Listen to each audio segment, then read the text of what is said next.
Ревноста Твоя по Христа Господа, наставник Те направи на православните. Вистината која ослободува, ја полагаше пред секоја душа човечка.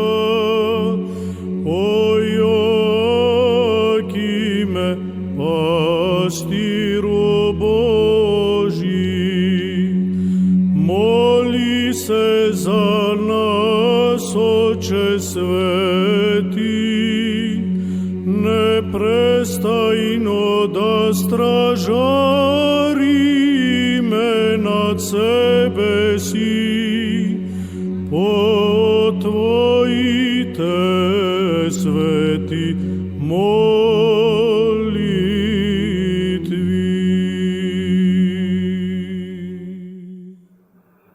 Почитувани присутни, добро вечер или добре дојдовте на настанот во организација на Глобалната Македонска фондација Вечна. Од прочуеното Кратово ја имаме честа да повикаме на реафирмација на историските вистини и вредности кои се длабоко вткаени во македонскиот национален код и култура. Гласот на вечноста е долготрајна серија на општествено-културни трибини и настани кои обработуваат клучни, но често запоставени личности, настани и теми од македонската историја, култура, јазик, фолклор. Поречиси една година постоење, со својата континуирана работа и ангажман, фондацијата успеа да се етаблира како светилник на македонската културна и академска мисла, која преку соработка со научни установи, универзитети и факултети ја продолжува траекторијата која векови наназад ја има зададено нашите претходници. Следејќи го патот на првата генерација на македонските преродбеници и учители, кои творат на македонски народен говор, го посетивме Лешочкиот манастир, вечното дело и наследство на Кирил Пејчиновиќ или Свети Кирил Лешочки.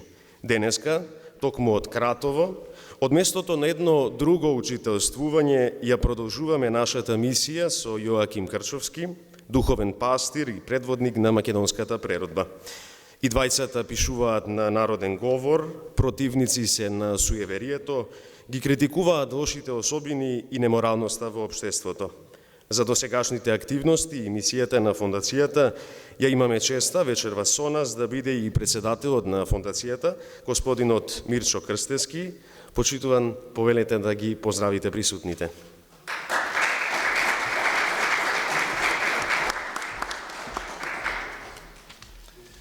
Добро вечер. Добро, гласно добро. Почитувани гости, пријатели и љубители на македонската историја и култура. Добро ни дојдовте на втората епизода од нашата серија Гласот на вечноста. Чест и задоволство ми е што сме денес заедно овде во Кратово. Пред се сакам да изразам искрена благодарност на сите оние без чија и поддршка овој настан не би бил можен. Посебна благодарност упатувам до нашите денешни говорници, доцент доктор Славица Петровска-Ѓорѓевска, професор доктор Славчо Киволевски и професор доктор Михајло Марковиќ. Аплауз.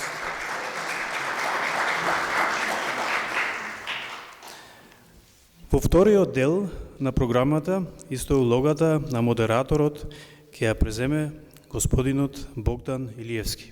Добро дојде.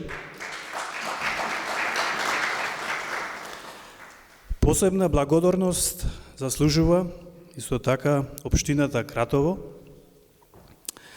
со градочалникот господин Тодорче Николовски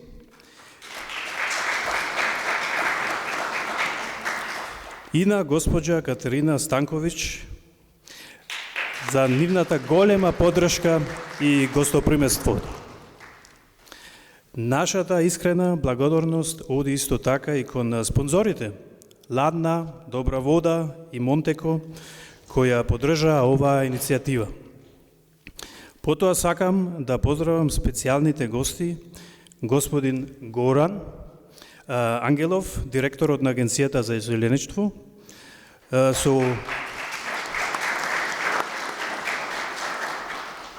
со кого нашата фондација има блиска соработка. Панелистите или панелист од првата епизода, исто така на серијалот Гласот на вечноста, доцент доктор Бранислав Светозарович.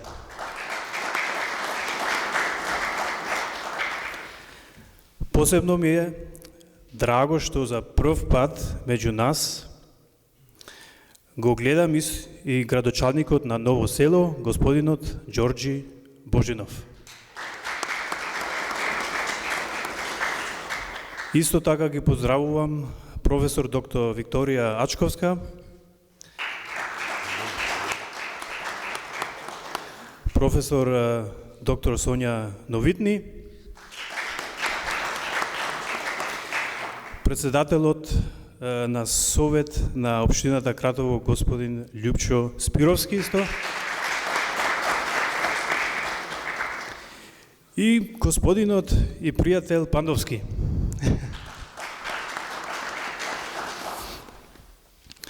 Како глобална македонска фондација вечна, веруваме дека без разбирање на нашите корени немаме силна иднина. Ние, Фондацијата Вечна, сме независна иницијатива која работи на зачувување, истражување и афирмација на македонската култура, историја и идентитетот. Нашата цел е да изградиме долгорочна институционална платформа која ги поврзува академијата, иселените македонци и општеството и да придонесеме кон градење на силна културна и историска самествост.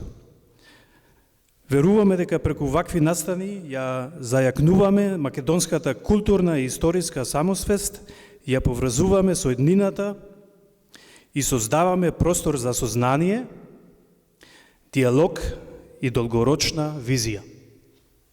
Ви благодарам, повелете, уживајте на настанот. Марко, повели.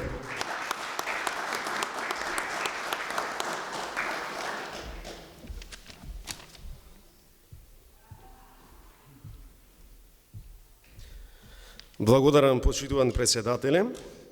Под насловот од зборот до делото, Кршовски и македонската историска самосвест, вечерва го славиме ликот и делото на Кршовски, како еден неоткинлив дел од македонското национално ткиво.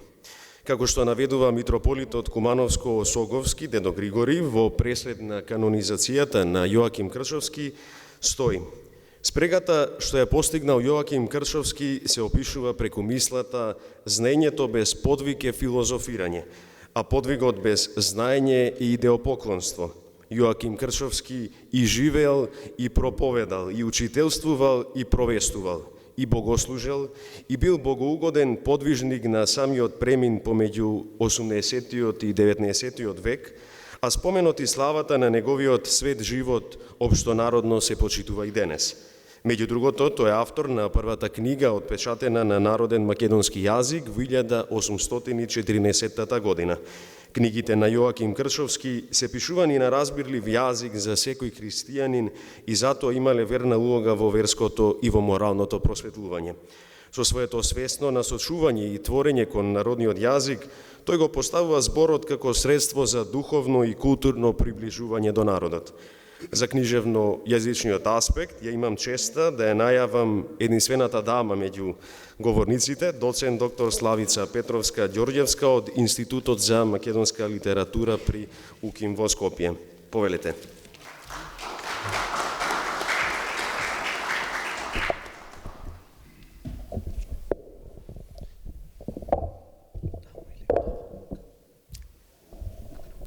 Мислам дека е добро. Да.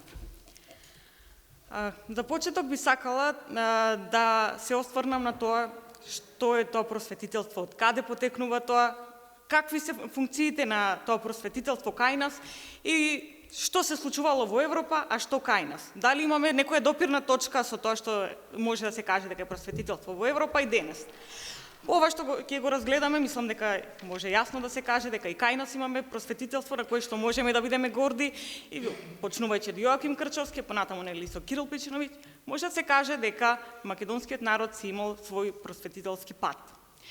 Просветителството во Европа започнува некаде кон крајот на 70-тиот и почетокот на 80-тиот век, кога моќната буржоазија сакала да направи промена на самото општество и да го симне феудалниот поредок, со тоа што започнува еден нов бран на рационализам. Односно, се сметало дека веќе е време кога треба да се започне нова ера, да се тргне црквата од пиедесталот на самата држава и да се започне со тоа што ќе се воведе едно ново општествено уредување во кое што рациото или мислата ќе биде на прво место, односно човековиот разум и напредокот во науката. Ова движење се залагало за ослободување на човекот од предрасудите, суеверието, но и од црковните догми. Односно, се сметало дека може многу повеќе да се направи доколку се трне црквата од пиедесталот и се почне да се размислува и за световните потреби на луѓето, не само за духовните. Како главни обележја кои што можеме да ги кажеме од самото просветителство кое што започнува во овој период во Европа, се рационализмот, научниот пристап и емпиризмот, како и критиката на црквата и апсолутизмот, хуманизмот и природните права, од кои што произлегува дека треба да имаме еднакви права сите луѓе, но и образование за сите. Она што за што ние се задржуваме поконкретно во ова излагање. Како главни специфики, додека кажавме дека нели 70-тиот и крајот на 70-тиот и почетокот на 80-тиот век се оние клучни периоди за развојот на просветителството во Европа, кај нас самото просветителство се појавува малку подоцна, односно кон крајот на 80-тиот и односно главно најголемиот бум го има по првата половина или првиот дел од 19-тиот век. Што се случува тогаш? Се развива нели граѓанската класа и еснавството. Односно, насекаде во градовите каде што имаме развој нели на граѓанската класа се јавуваат еснавски здруженија кои што помагаат да се развива општеството. Односно, општеството како може да се развива? Може да се развива со наука. Ако немаме наука, не може да се развива, но тука е секако и културата. Без тоа не би можело да имаме напредок на општеството. Па така, но секако, за освен еснафите, многу значајно место имаат и црковно-училишните општини, без кои што образованието не би постоело. Односно, ако не би биле тие, иако сепак првично нели самите општини црковно-училишни се посветувале на изучување на црковни тематики, сепак се вршело некакво едуцирање на луѓето. Односно главно на децата, но и понатаму и преку поуки се учеле и возрастните. Како главни карактеристики, кажавме нели кои се на просветителството во Западна Европа, да кажеме, кај нас можеме да ги стакнеме борбата за јазикот, односно за националниот или за народниот говор, затоа што се сметало дека за да учат децата мора да имаат разбирлив јазик. Црковно-словенскиот дел од самите во тој период се учел како основен, но и во тој период доста се работело и на грчки јазик поради самото општествени случувања тука. Тоа секако не било разбирливо на учениците, па затоа и морале да самите просветители се задржувале на тоа да се учи на народен говор. Понатаму имаме друга карактеристика, тоа е дека она што го пишувале во тој период и Јоаким Крчовски и Кирил Печиновиќ има поучен карактер, односно нивната литература е главно со поучен карактер. Затоа што, иако самата литература била пишувана во духот на христијанството, сепак се одело на тоа да се има некаква поука. Односно, поуката да биде произлезена нели од духовното, но и за еманципирање на самите луѓе. Во овој период се развива и учебникарството, како и кажавме дека сите дела се пишувале на народен јазик, односно народен говор, кој што она што е главното во просветителството, односно се изоставува, се започнува една нова фаза и иако има самата книжевност со религиозно-просветителски карактер, сепак можеме да зборуваме дека со ова доаѓа до имаме верско учење, но на јазик кој што е разбирлив за повеќето маси. Самото просветителство и овој транзит можеме да го кажеме дека има за цел да го направи просветлување еден вид на самиот народ, односно да се допре до образованието на поедноставен начин, односно да се замени она што е возвишено со нешто поедноставно. Како основни принципи кои што се развиваат во просветителството на македонскиот терен, можеме да ги искажеме дека се науката, односно почетокот на науката, односно литературата и книжевноста, здравиот разум, односно размислувањето и духовноста. А како клучни представници, како што веќе спомена и Марко, нели се Јоаким Крчовски и Кирил Пичиновиќ, но не застануваме тука, односно имаме уште многу други просветители кои што треба да се разработат. За Јоаким Крчовски, зошто е значен и зошто го споменуваме нели тука во Кратово е многу јасно. Односно тој иако е нели можеме да кажеме дека е основоположникот на новата македонска книжевност, кој што за неговото потекло се уште има дебата дали е од Кичево или од Крчово, Демир Хистарско во Егејска Македонија, постојат повеќе теории за тоа од каде потекнува, може да се каже дека бил прогресивен во своите ставови. Иако можеби во тој период тоа не се гледало на тој начин, но погледнато од денешните размислувања е доста прогресивно, а ќе кажеме во што поточно, а тој функционирал, односно бил и свештеник, и учител, и просветител истовремено. Неговата најголема заслуга е воведувањето на живиот народен говор во литературата. Пишувал нели главно на Кратовски и Кривопаланечки, каде што најдолго се задржал како учител. Со тоа и ги поставил темелите на идната кодификација на македонскиот јазик, можеме да кажеме, затоа што почнуваме конечно да се пишува на македонски јазик од тука. Тоа се самите зачетоци. И се борил против грчкото и другото туѓо влијание во образованието и во црквата. Како учител најдолго се задржал во Кратово, а таму ги напишал и своите дела напишани на жив народен јазик. Зошто се задржал најмногу во Кратово? Веројатно и затоа што главните негови помагачи во издаваштвото се кратовчани, односно еснавството. Тука го организирал првото мешано келино училиште, она што е најважното, односно какво е тоа училиште? Училиште во кое што учеле и машки и женски деца. До тогаш праксата било да учат само машките деца и главно во тие училишта се учеле деца за да станат свештеници. Или пак ако се сакало да се постигне да станат од поголемите, односно од еснафите или од граѓанската класа, доколку сакале нивните деца да се образуваат на некој начин, ги праќале таму. Но она што го направил Крчовски е тоа што ги вмешал и машките и женските деца, односно ова е она што е револуционерното и што кажавме нели дека го гледаме во просветителството во Европа, односно дека таму се одело на тоа дека сите деца, односно сите имаат право на образование. Кога зборуваме за Крчовски меѓу традицијата и прогресот и храброста на мешаното училиште, ние не зборуваме само за училница, току зборуваме и за судир на две визии на општеството, односно дека конечно почнува образованието и кај женските. Почетокот на 19 век е време на силна патриархална структура. Образованието не било достапно за сите, како што кажавме, особено не за девојчињата. Нивната улога била дефинирана во рамките на домот од таков контекст. Одлуката момчињата и девојчињата да учат заедно не била обична организацијска одлука, туку порака. 19 век е време на силна транзиционална структура. Образованието било ограничено, ресурсите биле скромни, а учителите ретки. Па затоа можеме да кажеме дека овој потек на Крчовски до некаде е направен поради практичност, односно можеле да поради недостатокот на учители заедно да учат и машките и женските деца, но има и одреден идеолошки прогрес. Како главни специфики кои што можеме да ги истакнеме во училиште или образовен процес кој што го организирал самиот Крчовски во Кратово е инклузивноста, односно мешаниот состав на самото образование, односно за разлика од традиционалните ќелилни училишта кои биле исклучиво за машки деца или идни свештеници, за кои што образованието било привилегија, во училиштето на Крчовски било отворено и за момчињата и за девојчињата, како и за возрастните кои сакале да се описменат, односно имало просветителска позиција, си имал во самото образование.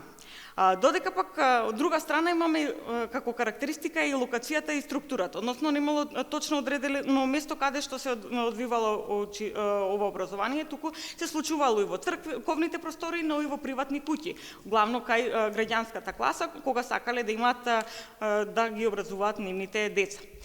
Но исто така, тука секако е и говорот на кој што се зборувало во самото училиште, односно тоа бил народниот говор, односно чист народен македонски говор.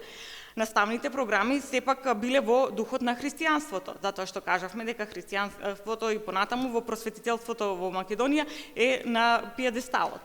И што значи дека децата биле учени за тоа каков е христијанскиот морал, честноста но и со практични животни вештини, она што е дополнително карактеристично за просветителството. Но исто така самото негово учителствување не било оставено на работ, односно продолжило понатаму и кај неговите синови, односно Георги и Давид, кои што исто така биле ангажирани како учители, но и како свештеници.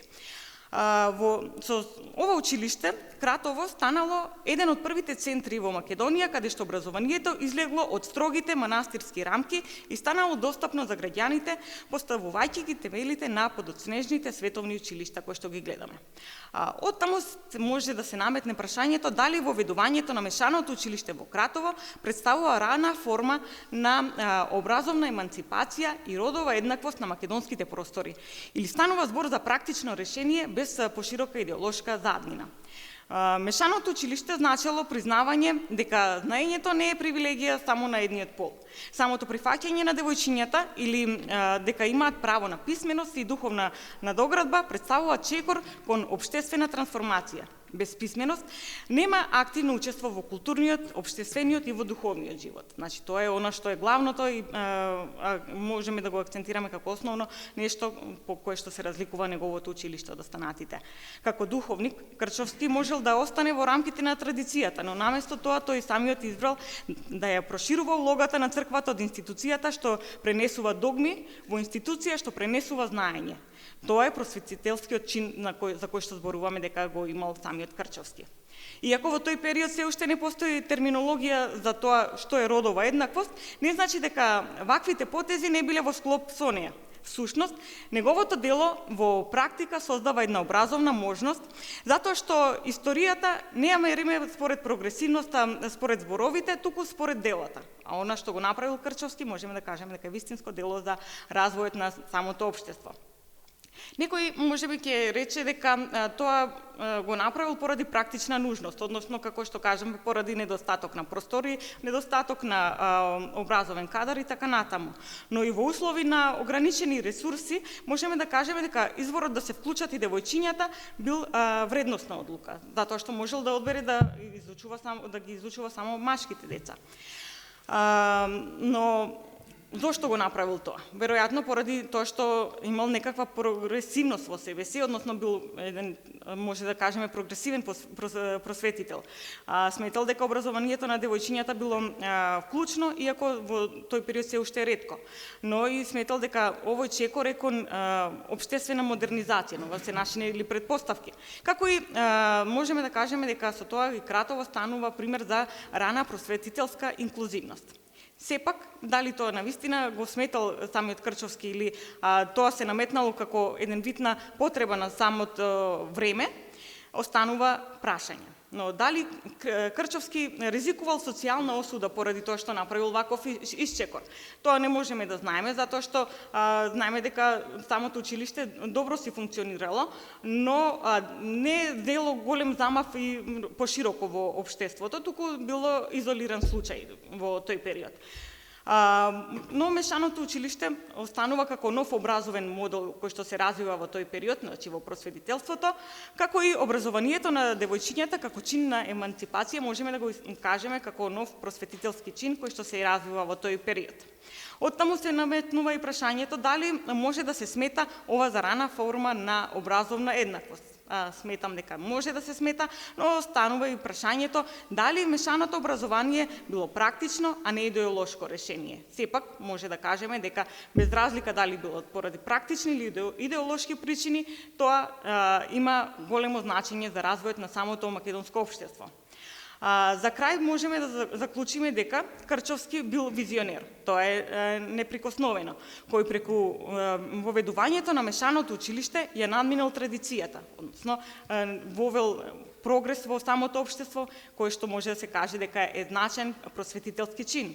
Оттаму, образовниот процес во Кратово не е случаен детал од биографијата на Крчовски. Тоа е символичен момент во кој традицијата се соочува со просветителската идеја дека знаењето припаѓа на сите. Ако денес зборуваме за еднакви можности во образованието, мора да ги препознаеме и оние рани чекори што ги отвориле патот. Во едно мало место, во едно тешко време, се случил чин што тивко ја преместил границата на дозволеното. Токму затоа, мешаното училиште не било само компромис со времето, туку чекор пред времето. А Кратово може да се смета за рана точка на образовна модернизација. Ви благодарам.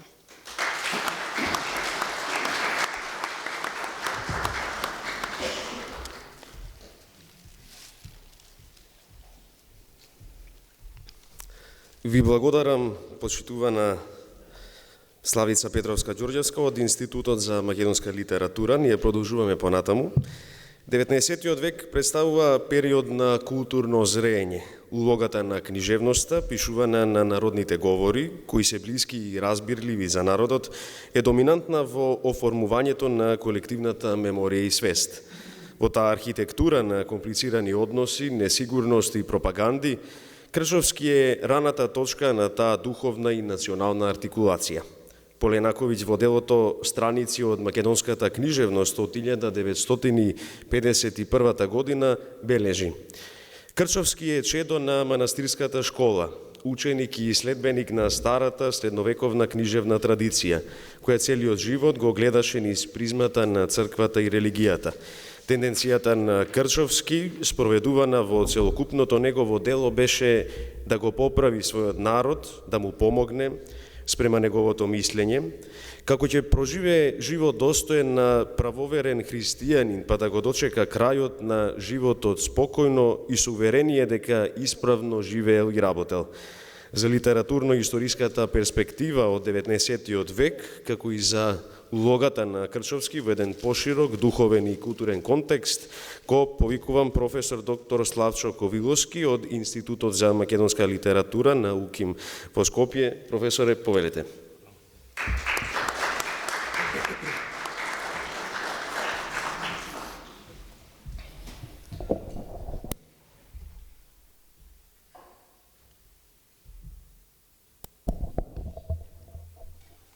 Ми се допадна, земав пенкалце да запишам една реченица: архитектура на комплицирани односи. Е тоа македонска 19. век. Ако бараме нешто позначајно за ова денеска ние што го живееме, за нашето денешно живење, односно за, па да кажеме, целокупното светско, општествено, политичко однесување во 21. век, ние мораме да го бараме во 19. век. И честопати потенцирам, нагласувам, се расправам, 19. век е најзначајниот век во човековата историја. Може би грешам, може би сум пристрасен, бидејќи се остручив предам 19. век, меѓутоа секогаш тврдам дека 19. век е најзначајниот период за светот, а уште позначен, можеби најзначаен за македонската историја, особено поради тоа што во 19. век се јавуваат такви личности во нашата историја, такви движења, такви процеси кои што го оформуваат македонскиот идентитет. И без тие процеси, настани, личности, дела, ние денеска не би можеле да седиме овдека и да разговараме, да покренуваме вакви прашања. Што го врзува Крчовски? Една мала паралела сега додека колешката Славица Петровска-Ѓорѓевска зборуваше, размислувам што би можело Крчовски да го поврзе со ова наше денешно излагање овдека. Неколку нешта, меѓу кои и потребата од меценство, потребата од високи интелектуалци кои што го ценат интелектуалниот труд и кои што покренуваат иницијативи на културен план. А во своите митарства, тоа е една од книгите на Крчовски, на задните страни, како што е впрочем практика на книгите на сите македонски преродбеници од првата половина на 19. век, стојат предплатници на книги. Тие предплатници на книги однапред му давале средства на авторот, во случајов Крчовски, за да може своето дело да го отпечати. Тие книги ги печатал во таа прва македонска генерација, ги печатале далеко, во Будим. Значи, печатани се таму со црковно-словенски букви и носени назад. Во тоа време тој пат и не бил така едноставен, немал автопатишта, немал авиони. Па дури ретки биле тие интелектуалци кои што развивале таква интелектуална свест. Сега, врската со меценството, со финансирањето на книгите на Крчовски од некој што ја сакат уметноста, културата, науката, можеме да го поврземе со ова денешно наше собирање, благодарение на фондацијата Вечна, која што на ваков начин успева да мобилизира една критична маса која што знае, што очигледно знае што сака, која што има свој однос кон македонскиот идентитет.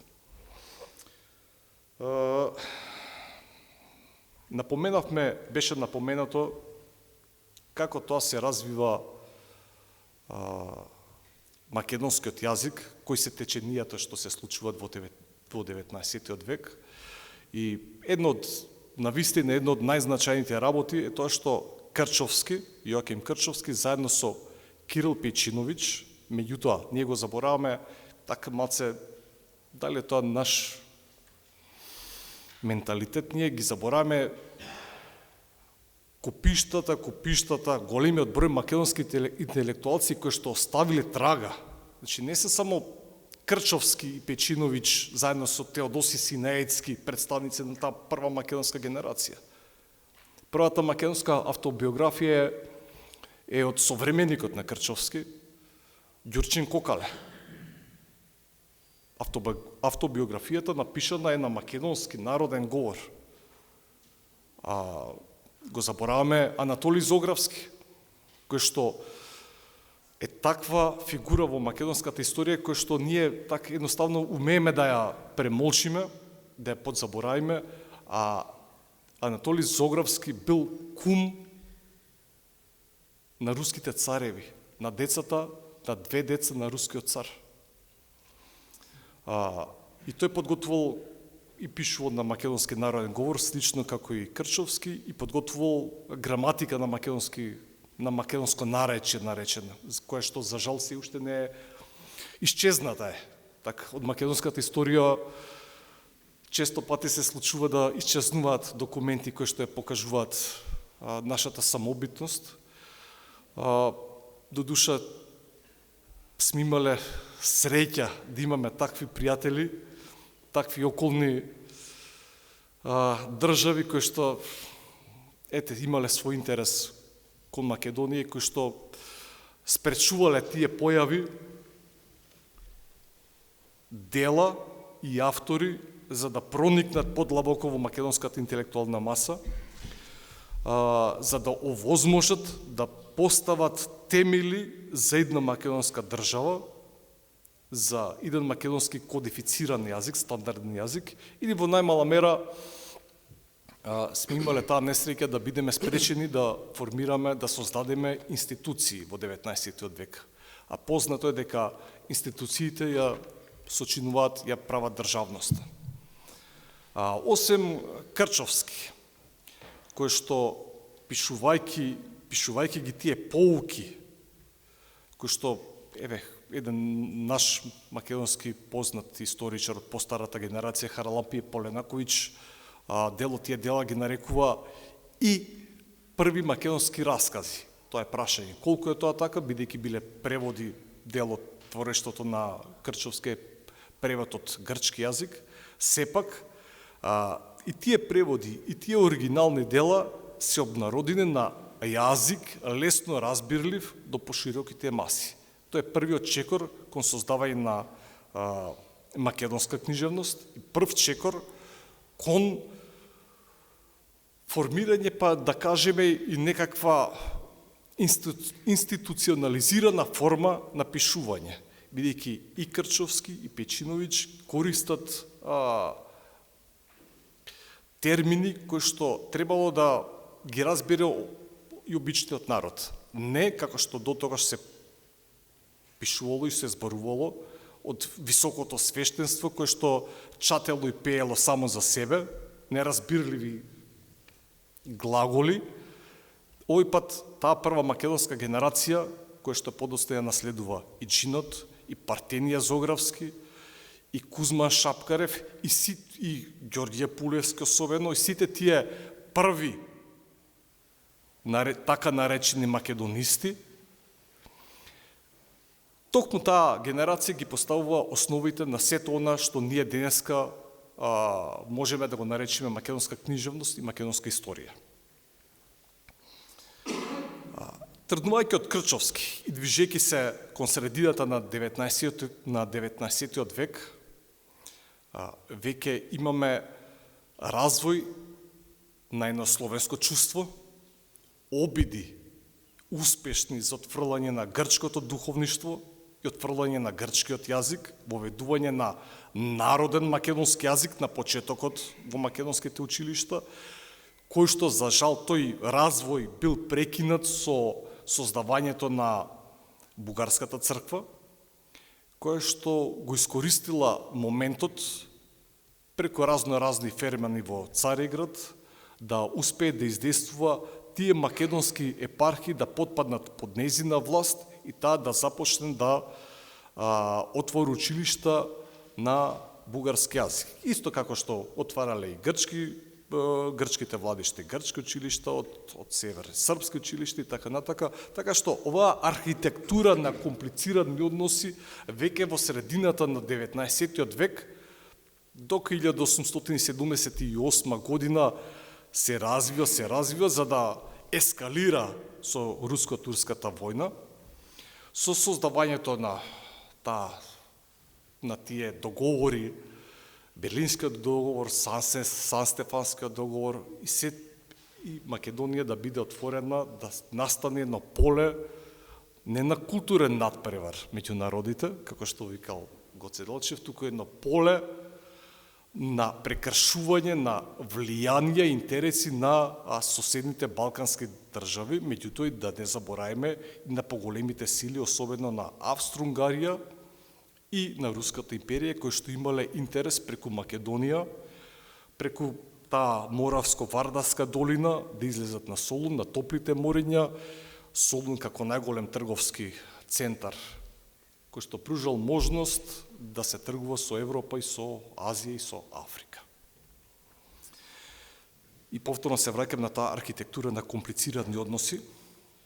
Македонските просветители од втората половина на 19. век придонесуваат да и создаваат една интелектуална маса која што во 1893 година создава една организација која што нам ни е особено важна за подоцна во 44 година ние да ја формираме македонската држава, значи повторно во тој голем македонски културен центар Солун да биде формирана македонската револуционерна организација.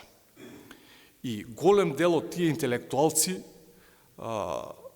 пишуваат за Крчовски, за првата македонска книжевна генерација, пишуваат, значи имаме записи до 1850-60, додека не започна тие големи балкански влијанија, дека потекнуваат, ова ќе го цитирам во наводници, во документацијата стои дека голем дел од тие автори потекнуваат од земја македонски или македонска земја.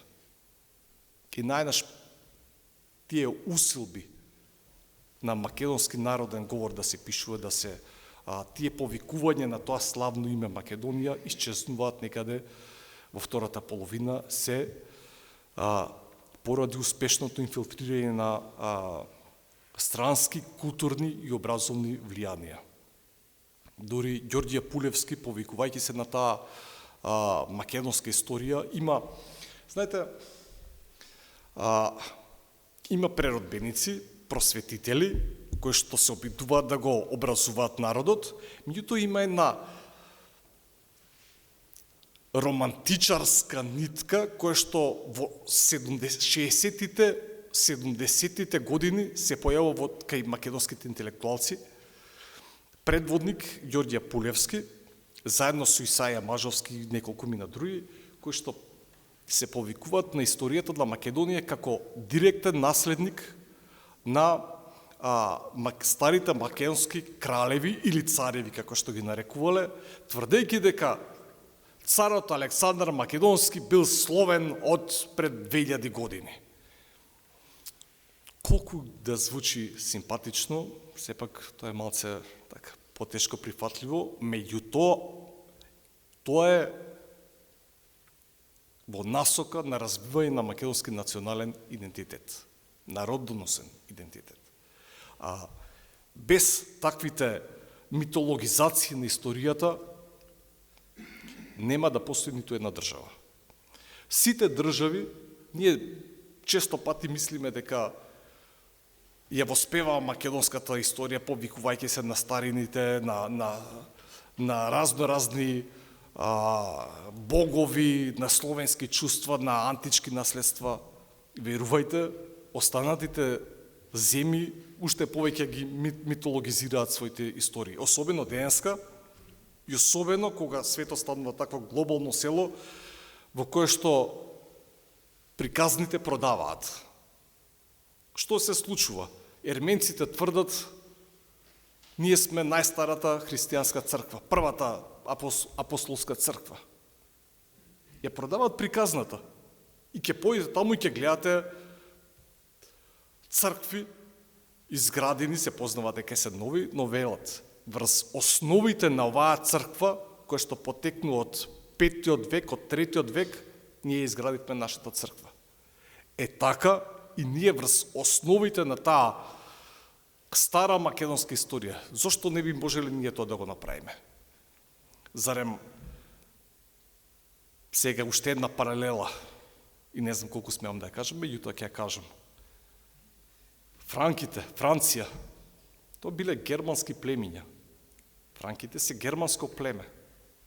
И најнаш имаат наследство со кое што се повикуваат на Карло Велики. Зошто и ние не би можеле тоа да го направиме, особено тоа што имаме цврста подлога да тврдиме дека нашите просветители, дека од оваа македонска земја се произлезени такви интелектуалци кои што на словенскиот свет му дале писменоста. Знаете, во науката често пати се студираат некои теории, ваков јазик, таков јазик, меѓутоа на кој јазик зборувале македонските словени од околината на Солун? на кој јазик е напишана, направена, подготвена првата словенска азбука, која што е браќата Свети Кирил и Методи ја ширеле на исток кај сарматите, кај хазарите, се до север, таму кај во Моравија, па и до запад, да кажеме, му представиле на папата. Тој јазик од кој што се развиваат сите понатаму словенски книжевности. Словенското писмо. А на тоа писмо денеска се пишуваат историите. Малку излегувам од темата, меѓутоа важно е да го сватиме контекстот и значењето на Крчовски и неговото дело од современа гледна точка. Бидејќи и Крчовски, и Кирил Печиновиќ, и архимандритот Анатолий Зографски, и Ѓурчин Кокали, и редицата други македонски просветители во тоа време, првата цел им била описменување на народот. Да ги оттргнат, еве како што спомна колешката Славица, тие суеверија. Човекот штом знае да чита и да пишува, подоцна е многу лесно. А овие книги што ги подготвувале овие македонски просветители, книгите на Јоаким Крчовски, ја дават основата човекот да научи не само да чита и пишува, туку и да размислува со сопствена глава. Штом човек научи да размислува со сопствена глава, подоцна се е полесно. Јас би можел на оваа тема да зборувам уште многу, мисля, че нека го пречекорувам времето. Ке ви се заблагодарам што ме сослушавте и се надам дека доколку имате некакви прашања, би може да поразговараме на оваа и на други теми. Благодарам уште еднаш.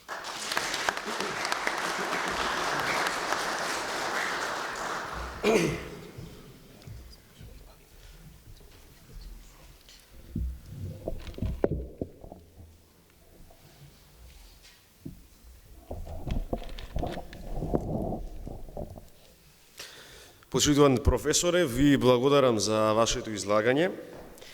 Јоаким Крчовски представува една од темелните фигури на македонската духовна и културна историја од крајот на 18-тиот и почетокот на 19-тиот век. Неговото дејствување се одвива, како што веќе и напоменавме, во период на сложени политички, општествени и културни процеси на Балканот, кога македонската самосвест се оформува преку духовни образовни канали. Инспириран од Евангелието и Стариот Завет, тој пишува за да ги поучи луѓето да се поправат и да живеат во христијанскиот дух. Крчовски ја велича на образбата, знаењето и учителите, а најголемиот грев го гледа кон пијанството, но и пороците како лакомството, суеверието, лажењето и така натаму. Во продолжение го најавувам професор доктор Михајло Марковиќ од катедрата за македонски јазик и литература на Универзитетот во Тетово, со негов осврт кон историско-јазичниот и биографскиот контекст на Јоаким Крчовски. Професоре, повелете.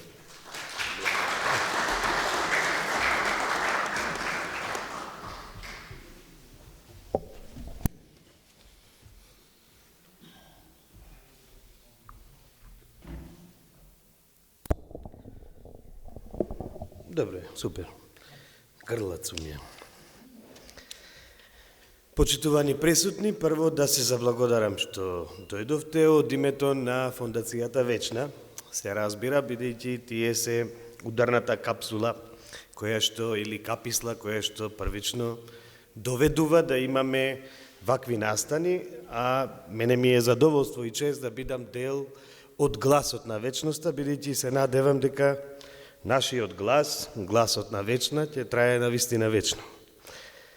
По излагањето на почитуваните професори, мислам дека делот она кое што треба да се опфати е веќе опфатено, но ќе се задржам јас на еден друг контекст. Биографските податоци на Свети Јоаким Крчовски се многу оскудни. Значи, кога зборуваме за Свети Јоаким Крчовски, можеме да кажеме дека за него истражувале голем број македонски лингвисти, меѓу кои Харалампие Поленаковиќ и Оливера Јашар Настева, исто така продолжува тука Блаже Конески. И тие првите периоди на македонскиот јазик ги делат во две етапи. Старомакедонски јазик, кој што го ставаат во црковно-словенски јазик, и новомакедонски период, кој што започнува токму со Свети Јоаким Крчовски и Свети Кирил Лешочки. Јас малку не се согласувам со тоа и моето мислење е дека македонскиот јазик има многу етапи на развој на јазикот, од кои што јас лично можам да одвојам најмалку 3. Старомакедонскиот јазик е оној јазик кој што го создаваат светите браќа Кирил и Методи, и тоа е мое мислење, бидејќи сите се базираме на тези и хипотези. Аргументи и докази можеме да бараме од 9 век па наваму, благодарение на старомакедонското ракописно наследство, кое што е раштркано по целиот свет, и најверојатно благодарение токму на нашите пријатели, нашето ракописно наследство денес е зачувано. Зошто? Од причина што сето ракописно наследство кое што останало во Македонија, а се мерело во товари на магариња, е запалено во најголема мера или од пропагандите кои што биле од север и исток, а во целост запалени од пропагандите кои што работале под јурисдикција на Грчката црква. Значи, сето она за кое што зборувам не наведува на тоа дека ние во суштина и можеме навистина да се сомневаме зошто немаме податоци доволно, дури и за Свети Јоаким Крчовски. Како што немаме податоци во сите ракописи, меѓу кои и овие ракописи за кои што денес станува збор и ги имате пред вас, јас го замолив председателот на фондацијата да ни овозможи малку само да видиме како изгледа еден ракопис, едно печатено дело односно на Свети Јоаким Крчовски. Овде да речеме ги имаме, не вие не можете да видите убаво, имаме 3 ракописи. Тоа е еден старословенски ракопис и 2 ракописи од поновиот период, односно едниот е на Свети Јоаким Крчовски, другиот е на Свети Кирил Лешочки. Вие колку и да барате во ракописите, особено во старословенските ракописи кои што се пишувани на рака, првично нема да најдете име и презиме на оној кој што го пишува. Тоа е една работа. Втората работа е дека никогаш нема да пронајдете цел ракопис. Односно, секогаш фалат фрагменти, односно негови делови. Зошто фалат тие фрагменти? Очигледно некој кинел онаму каде што не му одговарало што е запишано. Оттаму, при дискусија и со професорката Новотни, во самата Библија пишува: на апостолот Павле му се јави македонец, како видение. И тоа со повикот: премини во Македонија и помогни ни. Значи, константно македонецот има потреба од помош од некој. Тогаш ја барал својата помош од Бог, и ние и денес ја бараме истата од Бог. Апостол Павле доаѓа во Македонија, благодарение на македонецот кој што се јавил, и како дознава дека е македонец? Иако во голем број на денешните Библии може да се сретне дека е човек од Македонија. Оригиналниот превод е македонец му се јавува. Тој можел да знае дека е македонец, апостол Павле зборувам, бидејќи го познал македонецот и му се представил дека е македонец, и втората теорија е дека го познавал или пак зборувал македонецот на македонски јазик, пошто и го идентификува со македонец. Ова се неколку работи кои што ние задолжително мора да ги знаеме. Од причини што самите наши просветители тргале многу, но благодарение на колегата Ковиловски, кој што кажа дека секогаш ние имаме потреба од финансиери. Финансиери, тоа е македонската интелигенција. На почетокот на 19 век и 18 век, најверојатно и 16 век, постоеле македонски интелектуалци. Тоа што ги нема, не значи дека тие не постоеле. Тоа што ние немаме аргументи, не значи дека ги немало. Напротив, најверојатно значи дека некој се занимавал со нивна ликвидација, горење, кинење, фрлање на она што е македонско. Ако одите и да прочитате, еве прост пример, сите сте биле сигурно во Белград. Вие ќе видите најмалку во центарот сам, на самата главна улица, како и да се викаше, Княз Михајлова, ќе видите 20 огромни зданија кои што се задужбина на македонци, од Галичник, од Дебар, од вамо, од там. Таа задужбина е оставана, бидејќи немале на кого да ја остават, односно немале наследник. Тоа е многу јасно, многу провидно, како се случува таа задужбина. На истиот тој начин, Свети Јоаким Крчовски успева преку овие ракописи, да напоменам само дека напишал 5 ракописи за 5 книги, односно 5 книги, бидејќи се печатени, се извинувам, што и денеска во овие рамки во кои што ние живееме, тоа е речиси невозможно. И тоа слово исказано е заради умирание, потоа сија книга Големаа митарства, повест ради страшнаго и втораго пришествија Христова, чудеса прасветој Богородици и различна поучителна наставленија како негово последно дело, кое што се мисли дека го пишува врз веќе обработката, односно веќе објавената книга на Свети Кирил Лешочки. Ние пред нас го имаме токму книгата, имаме различна поучителна наставленија, пишува јасно на Хаджи Јоаким Крчовски, кој што го финансира почно народного господара Неши Марковича, родом од Кратова. Бидејќи неговата биографија не е целосно разјаснета, од најверојатно од многу причини, па дури и Блаже Конески и Харилампи Поленаковиќ велат дека најверојатно потекнува можеби од Кичевско поради турскиот назив Крчово, но можеби е роден и во Кратово, а можеби пак е роден и во Крива Паланка. Но, сепак, се знае дека учителствувал на овие простори и делувал на овие простори, па дури се знае дека своите 5 дела ги напишал во Кратово. Во ова дело можеме да видиме дека во суштина на вториот лист, во средина, има сите донатори кои што учествувале во создавањето на ова дело, односно во печатењето на ова дело. Впрочем, зошто го поврзувам тоа, се надоврзувам и на професорот Ковиловски, токму поради тоа што фондацијата вечна го прави денес тоа.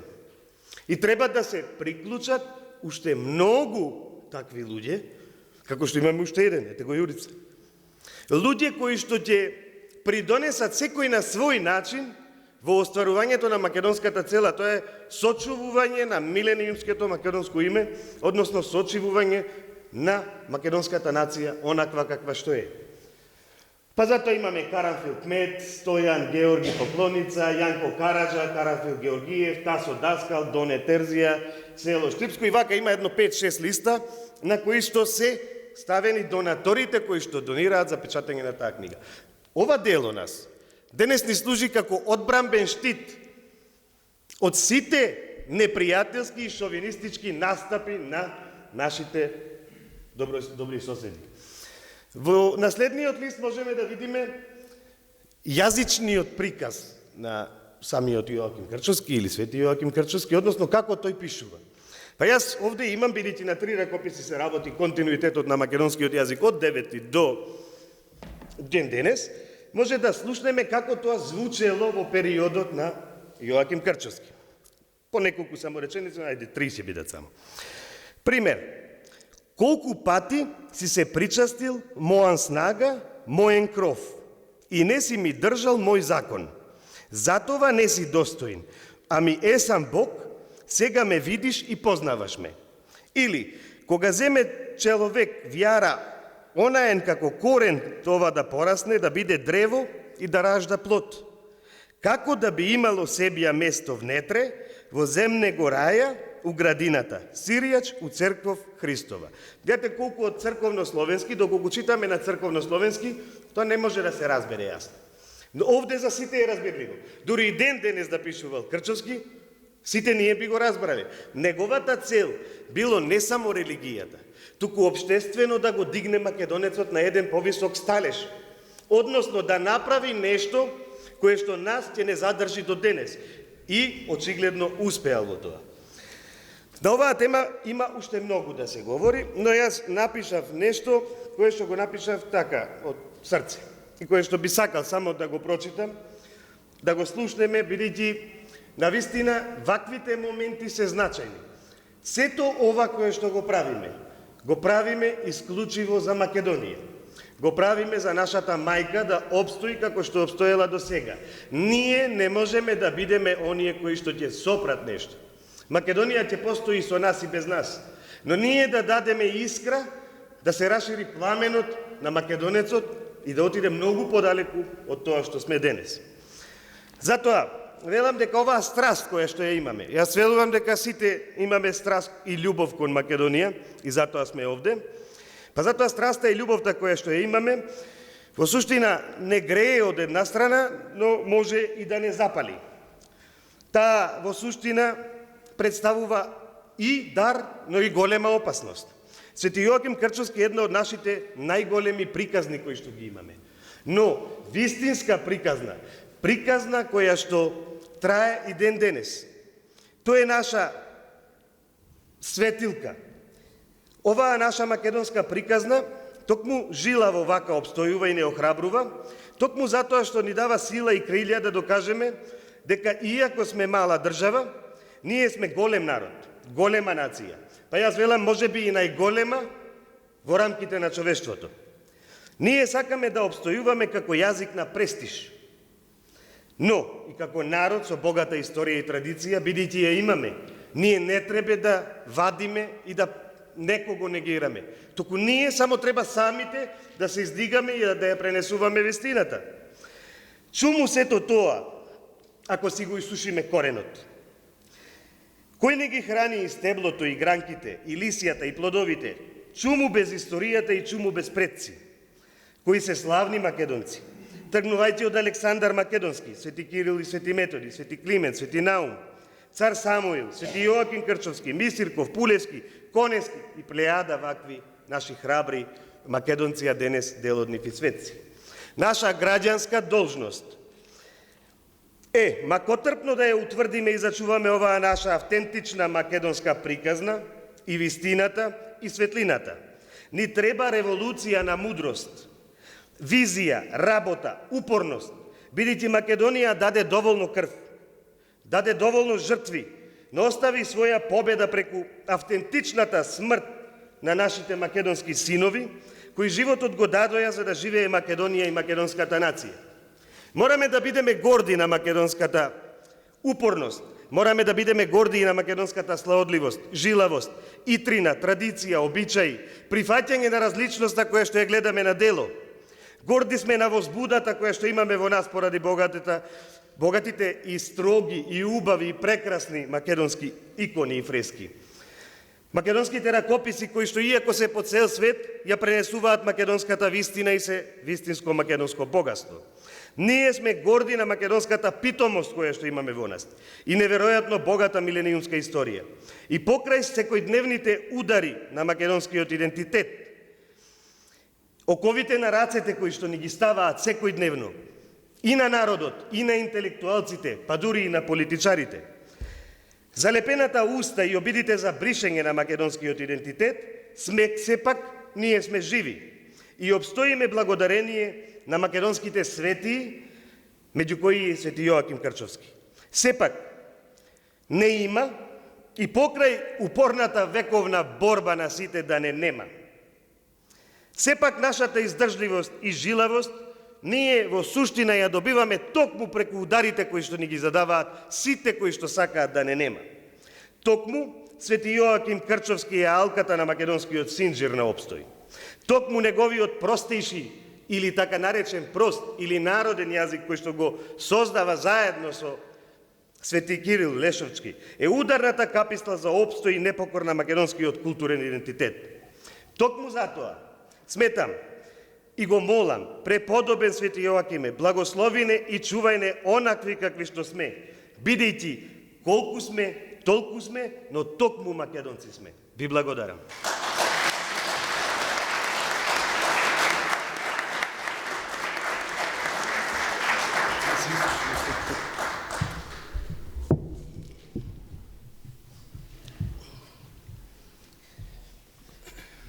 Почитуван професоре, ви благодарам за исцрпното излагање, исто така искажувам благодарности на претходните колеги и професорите од Институтот во Скопје. Драги гости, на овој начин може да ја заокружиме првата целина од овој настан.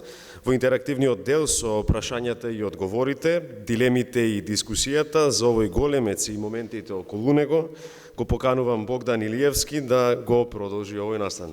Повелете.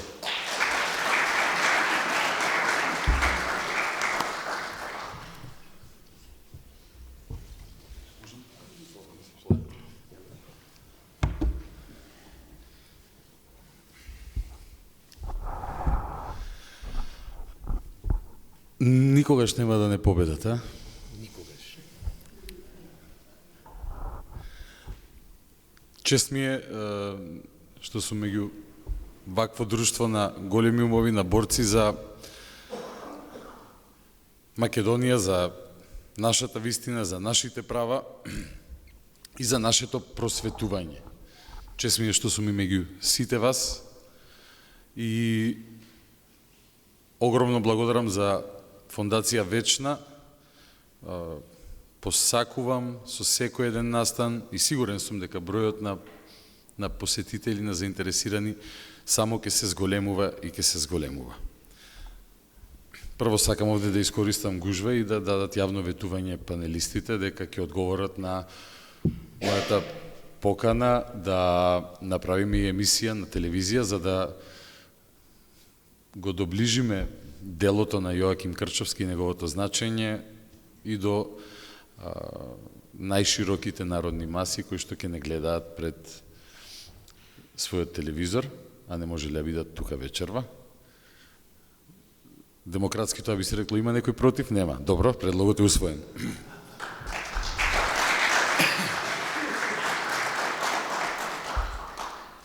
Кој знае, знае, нели?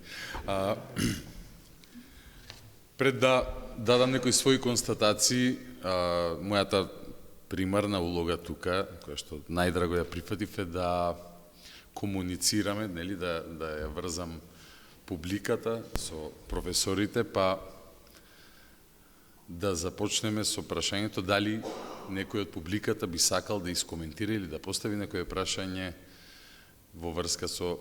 Ајде ќе дадеме предност на господинот, повелете.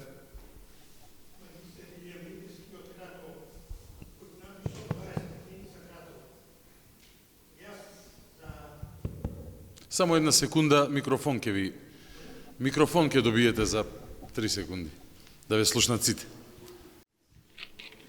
Се викам Илија Митески, магистер по историски науки, работев во Кратово музео. Напишав 20 книги, 2 клинични водичи за Кратово. Пишував и за Јоаким Крчовски пред 30 години и го истражував Јоаким Крчовски. Прашањето дали Јоаким Крчовски е од Кратово, од Кичево или од друго место, но сепак моето сознание да тој е од Кратово. Бидејќи Јован Хаджи Василевич, тој е професор од Белград, истражувал и дошол до сознание дека Јоаким Крчовски е од Кратово. А тезата дека е од Кичево ја пишува Ефрем Карано. Они биле некои суди со Јоаким Крчовски и овој сакал да го тргне од Кратово. И на неговата поврзаност се поврзува и овој бугарин од, како се викаше, можем тек. Не е важно. Ја знам, сега на Македонија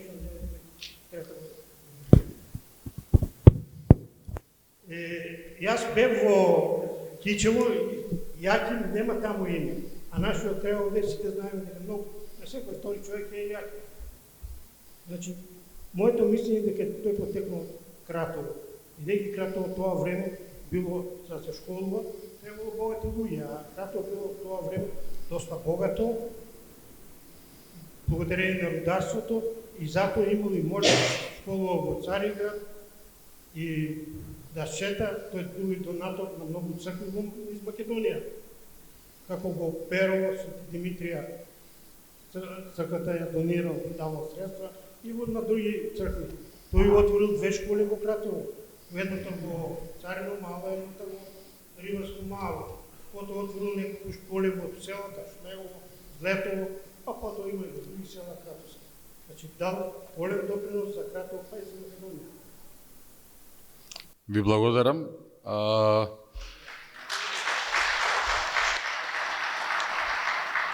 Не беше директно упатено кон никого.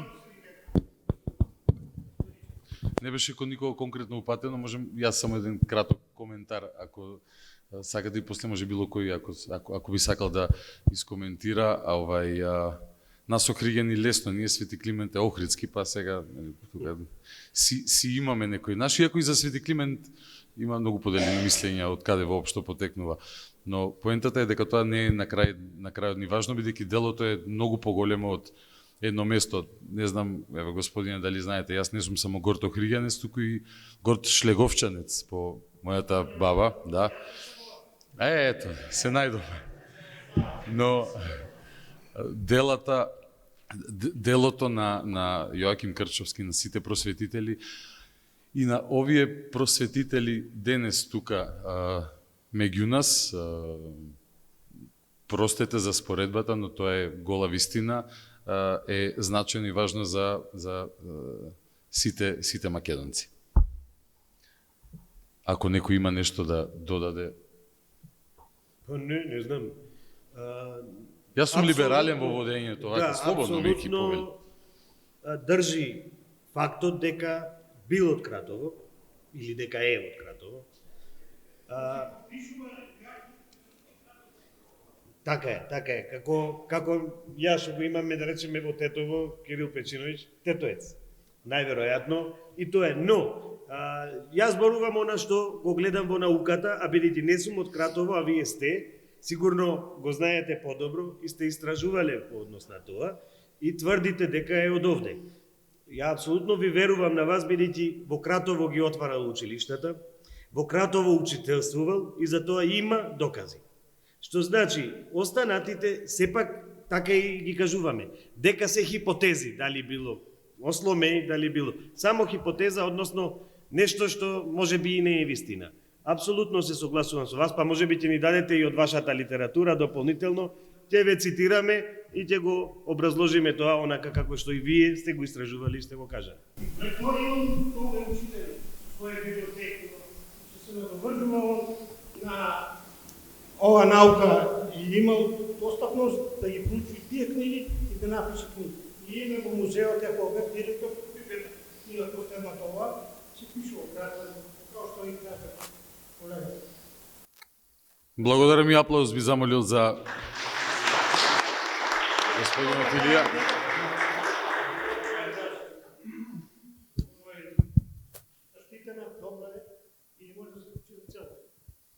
Супер, еве и начин како да, нели, вмрежувањето секогаш носи квалитет. Следно прашање, слободно храбрете се, споделете ги своите впечатоци, не мора само да е прашање, доста беа експлицитни и интересни панелистите во своето излагање. Господинот со јакната, да, Бранислав Светозаревих. Благодарам. Навистина инспиративни говори на панелот. Честитам, ви благодарам многу и на сите кратовчани и на Илија се разбира. Бидејќи многу внимателно ве слушав и од тука имам некоја лична инспирација за да кажам некој збор. Првото она што мене ми импресионираше беше мешаното училиште на машки и женски заедно да учат. Дали имаме информација точно која година е тоа? 1814-та, затоа што тогаш почнува да се подпишува како учител и се претпоставува дека и тогаш е... Благодарам. Тоа е ексклузивна информација светска. Во Велика Британија, во Кембридж и Оксфорд до пред 50 години учеа одделно машки и женски. Во Тетово во 1822 година е отворено првото училиште за машки, а во 1850-та е за женски. Ова само покажува дека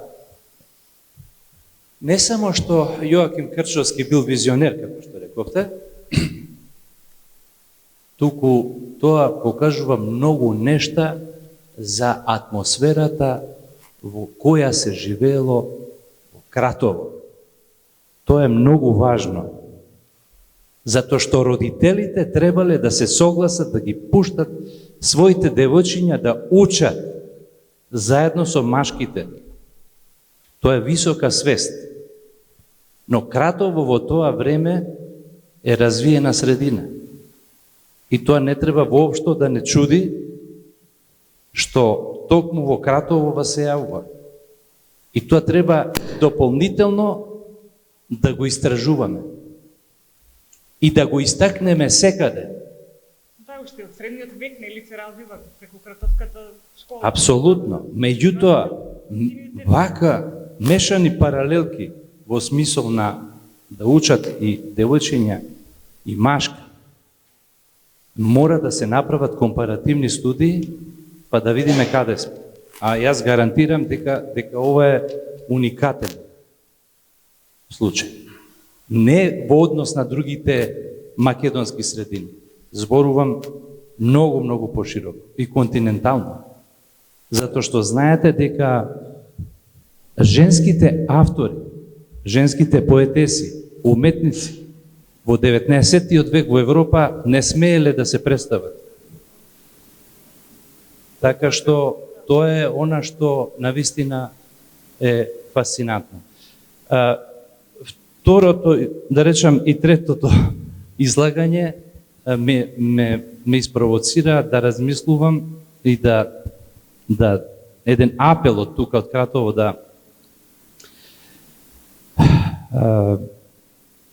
да покренам, ако може така да се каже, а тоа е дека на нас, македонските истражувачи, не ни треба храброст, не ни треба безобраност, не ни треба дрскост. Нам ни е потребна продорност во длабочините на вистината.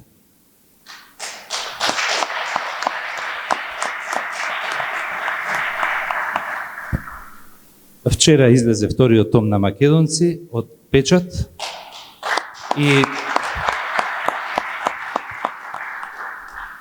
и таму насловот е самиот по себе интригантен во наводници, затоа што зборувам за македонски јазик, нели насловот зборува за македонски јазик од 15-тиот век.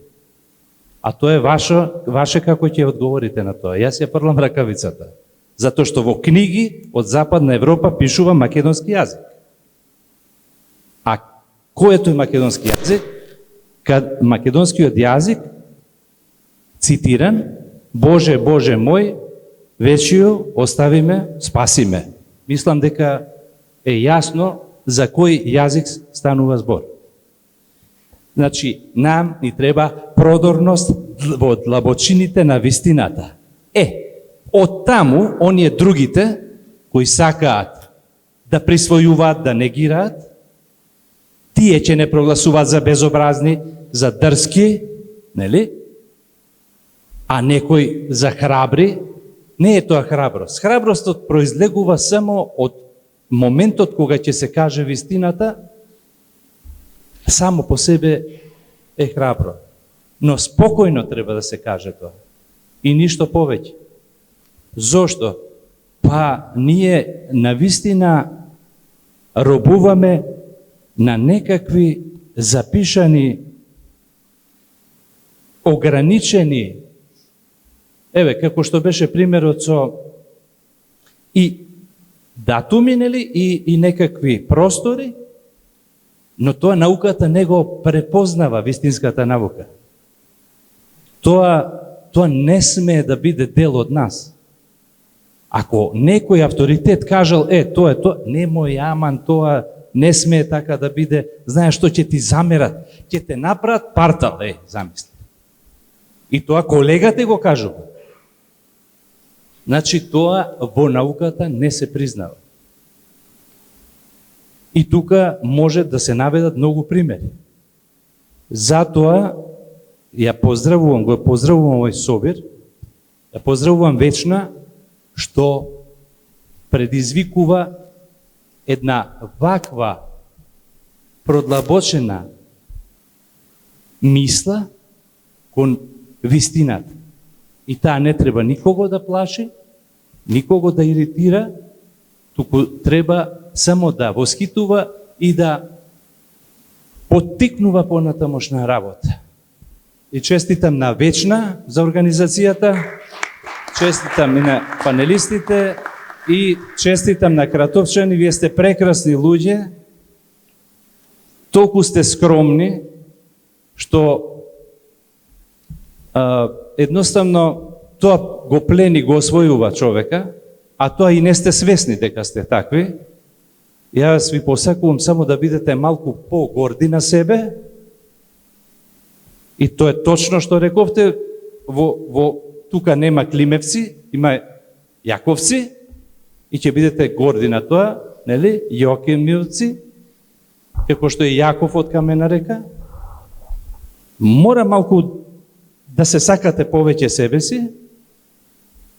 Оти имаме примери добри, Охриѓани само се палат, например, или Битолчани, клавирите, не знам, конзулите и така натаму, но Кратово има уникатна приказна за Македонија. Ви посакувам се најубаво. Благодарам многу.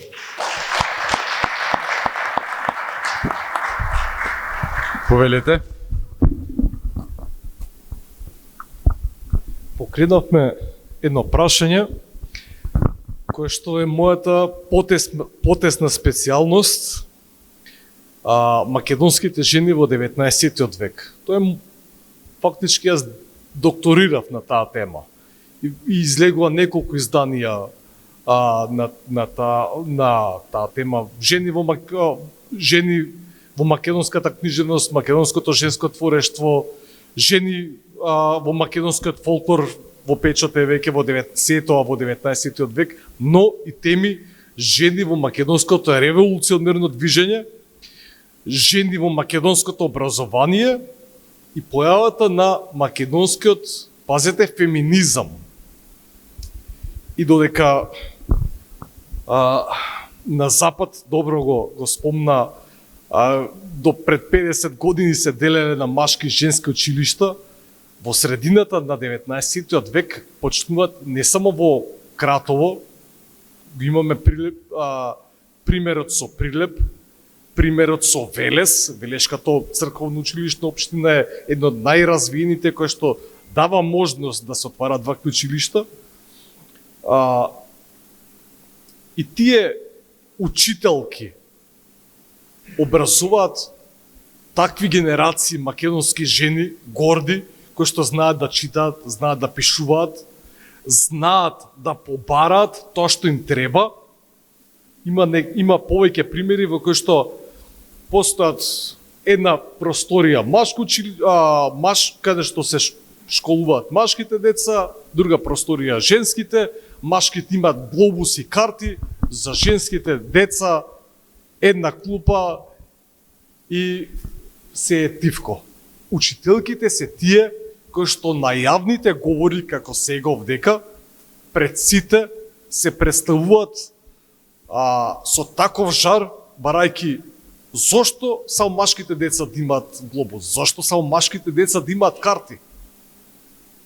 И тоа се случува таква револуционерна мисла да ја наречеме ни цела Македонија. Се додека македонските жени како чувари најголеми на јазикот се во првите редови, тогаш македонскиот народ без проблем ги поминува сите потешкоти, бидејќи ние имаме сега повторно се оддалечуваме од темата, меѓутоа важно е да се напомене. Ние имаме заборавена женска историја во 19 век. Имаме такви поетеси. Јас пред 2 години најдов едно ливче со песна и пиеса од македонска авторка. Прво во македонската книжевна историја, кој што се надевам дека ќе влезе во каноните на идната историја на македонска книжевност. И знаете каде го продадовме ливчето? Од едната страна песна, од другата страна има драмолетка. Со Пенка и Марајка се нарекуваат две девојчињи разговараат. Во куќа, во Прилеп, кој што се дошло време да се урне, ја уриваат куќата и внатре во зидовите, зад скриени, се разлетуваат листови хартија. Среќа, човекот што бил газда на куќава, чекайте, зашто бидејќи мајсторите не знае што е, мислат дека се тоа безвредни хартии, ги фрлат хартиите. Чекај, таа архива од таа македонска авторка Анастасија Милошова, денеска се наоѓа кај мене, јас објавив неколку студии на таа тематика. И, ова е само еден пример за тоа колку ние се насочуваме само кон едно течение. Тие жени што се школуваат, тие жени што пеат народни песни, тие жени што застануваат во првите редови да се борат заедно со тие илинденците, ние навистина не сме обрнале внимание, меѓутоа има преку 150 жени кои што активно учествуваат во борбите кај Слива, на Мечкин камен и на други места, кои што едноставно на македонската историја ги оставила на маргините. Крчовски и останатите просветители ги вклучуваат девојчињата во тој образовен процес. Со вклучувањето во образовниот процес на девојчињата им се даваат можности заедно со мажите да учествуваат во креирање на јавниот живот, во креирање на насоките во кои што ќе се движи општеството. Така што такви купишта заборавени македонски приказни допрва ние треба да ги откопуваме.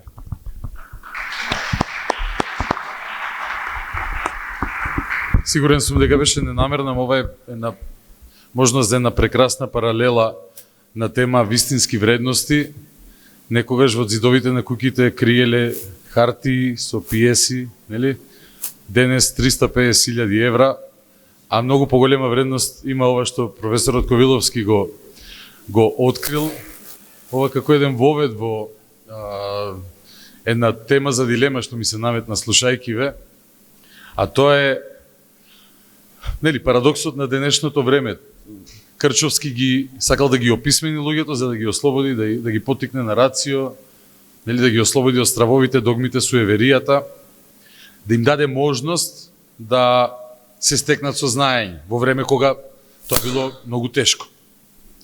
Денес го имаме во изобилство, денес имаме туторијали за се, со 2 клика може да... Јас научив да месам теста, например, за неколку дена. Имаме вештачка интелигенција, може ChatGPT да го прашаме зашто сакаме и да ни одговори најчесто доста прецизно и точно, а сепак чувството е дека никогаш не сме биле како човештво поповршни, по-лесни со тоа и на манипулација, подложни на пропаганда. И ако некогаш мракот доаѓал поради незнаење, денес е поради нашето однесување во однос на сето знаење кое што го имаме на дофат, а не го користиме. Прашањето ми е какво просветителство ни треба денес во споредба со делото на Јоаким Крчовски, освен начините како моделот на фондација вечна, како делото на Јуре и сите други луѓе кои што ете и кога државата е спора или фокусот е на друго место, разбирливо, неразбирливо за кого како индивидуалци или како групи се јавуваат и го поттикнуваат тоа денешно просветителство, предност би дал на дамата, се разбира.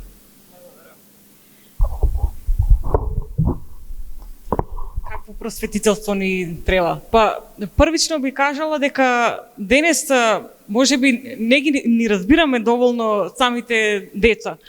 Можеби ние не им одговараме на тоа што тие го барат. И вештачката интелигенција не се гледа како табу тема. затоа што сепак и преку неа можеби децата ќе научат нешто, но сепак не треба да се заборави основата.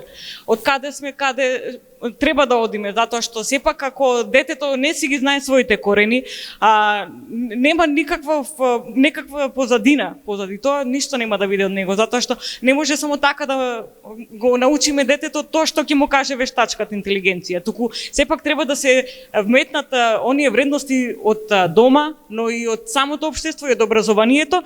Мислам дека тоа е клучот од каде што треба да потекне просветителството денес.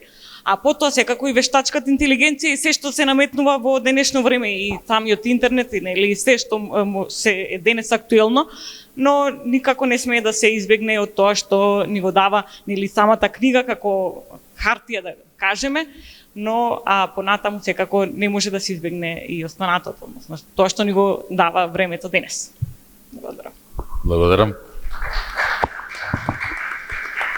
Може слободно да се... Да би сакал од сите да слушнам.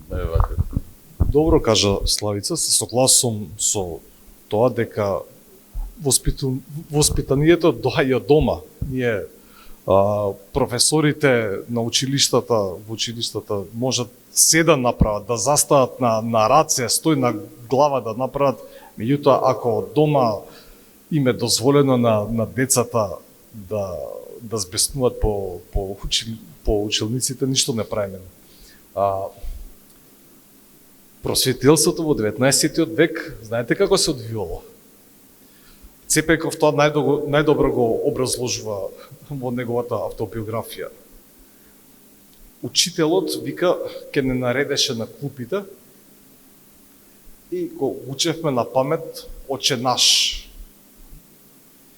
И како некој зборуваше, ке земеше на ластегарка, па знаеше да распали. Значи, не се согласувам со тоа дека треба да земе се ластегарки ние по деца, никако. Меѓутоа, мораме да изградиме некакви морални вредности според кои ќе се раководиме. Мора. Ништо не мора, меѓутоа е пожелно. Така што и дисциплина. Без морални вредности, дисциплина и да се почитува хиерархијата. Да, јас во младоста многу привлечно беше анархисти, бунтовници, да. Меѓутоа, за да функционира општеството, кажав, нам ни се потребни функционални институции. Така што од тука почнува просветителството, од функционални институции. И нели како што може да заклучиме и визави излагањето вашиот преска, како еден сублимат на 19. век е дека нема револуција без писменост. Не. Така да и револуциите кои што ги бараме денес на било кое поле мора да се темелат на описменување. Мики, професоре Марковиќ,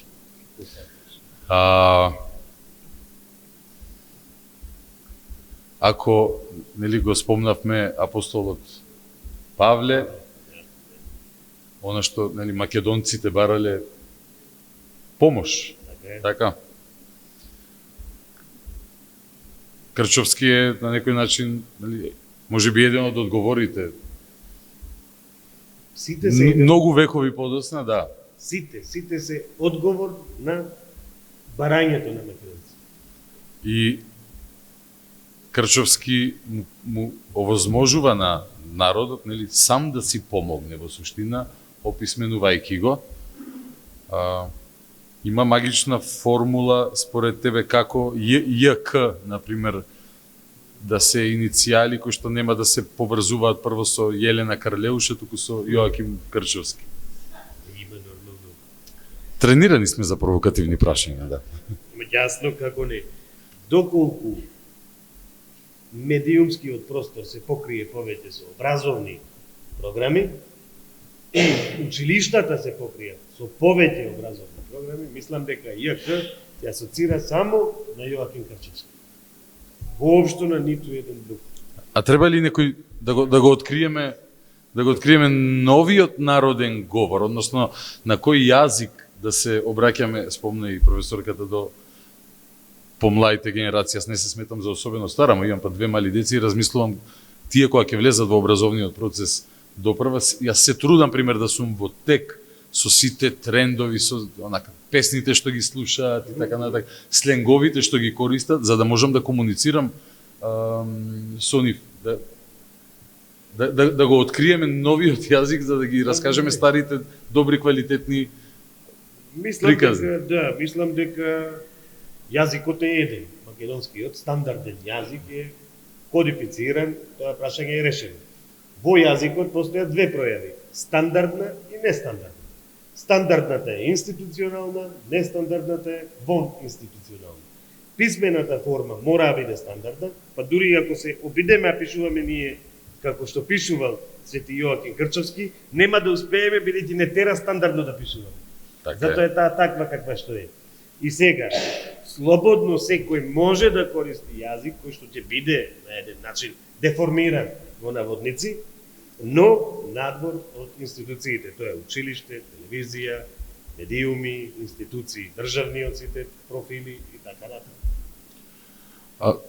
Јас просто помалку себично не сакам да си трошам повеќе прашања што ги имам за во емисијата, ќе се договориме кога би ја направиле. Уште еднаш да се обратам кон публиката, можеби од оваа кратка дискусија, доколку некој сака нешто да искоментира, сега е моментот. Професор Ќачковска, микрофон ќе обезбедиме за веднаш. Само секунда, микрофон ќе доаѓа, професор.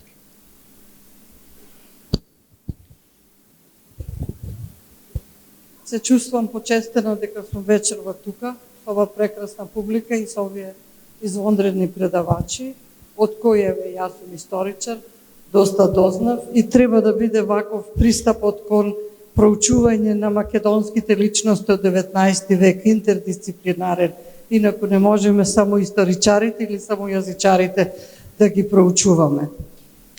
Значи, овие први македонски природбеници оставиле темел за да остане нешто македонско, бидејќи после Берлинскиот конгрес, кога ја имаме таа ужасна навала од сите страни на тие пропаганди со кои сакаат овај милетот православен, христијански милет да го направат бугарски, не знам, грчки или српски, значи тоа се најголемиот потпора и база која оставил Јоаким Крчовски и таа негова генерација, природбеници масле, малку после него, за да ние сепак остоиме во нас да остане нешто македонско како трак од тој 19 век, кој се согласувам со колегата Ковиловски, еден навистина од најбогатите историски преполни векове, а за македонците е многу значаен, иако нам ни бил спречено нормалниот процес на национална идентификација како што ја имале соседните народи. Но сакав повеќе да кажам за образованието. Кај нас образованието е катастрофа. Значи, после 90-та година ние побаравме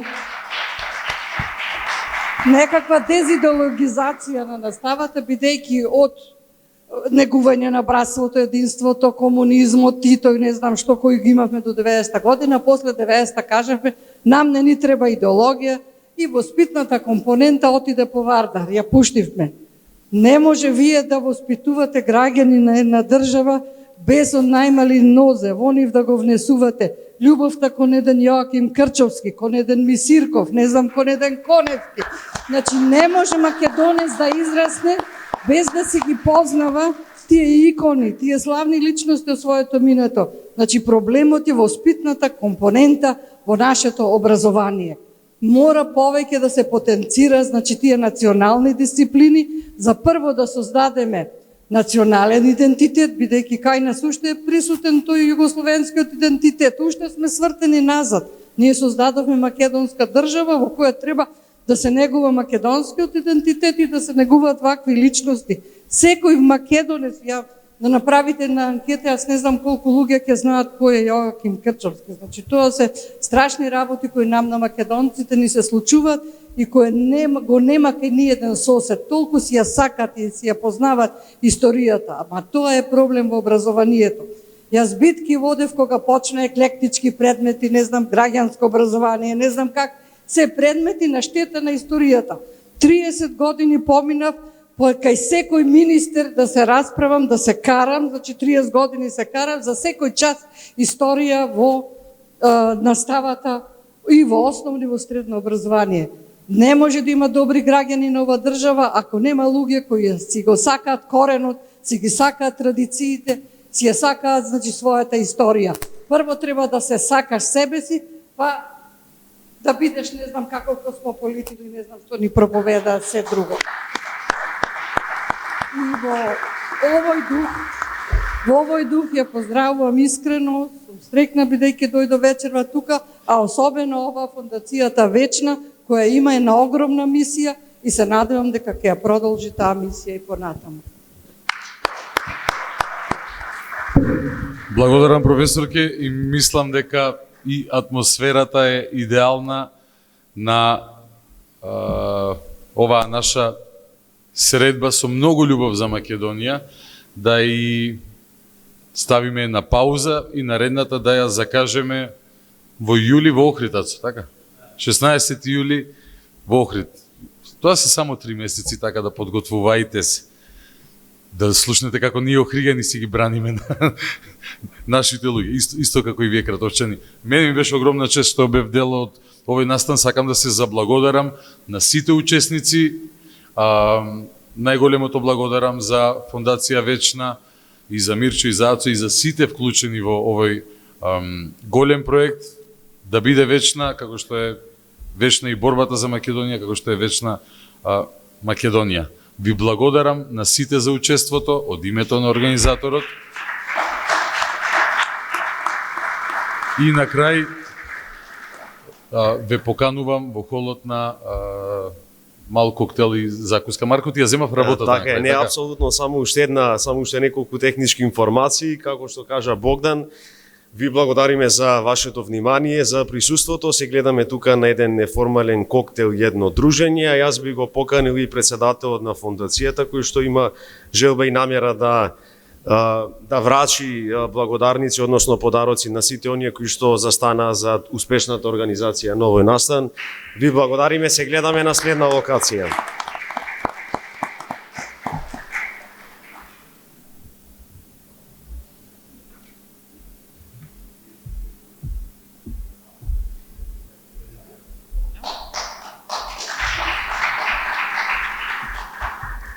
Ова си е еден заеднички знак што заработуваме заедно за нашата мисија од нашата страна. Една голема благодарност на панелистите и исто така на големиот супорт и поддршка на општината Кратово. Благодарам и имате добра вечер, поканете се ето уште еднаш на коктелош.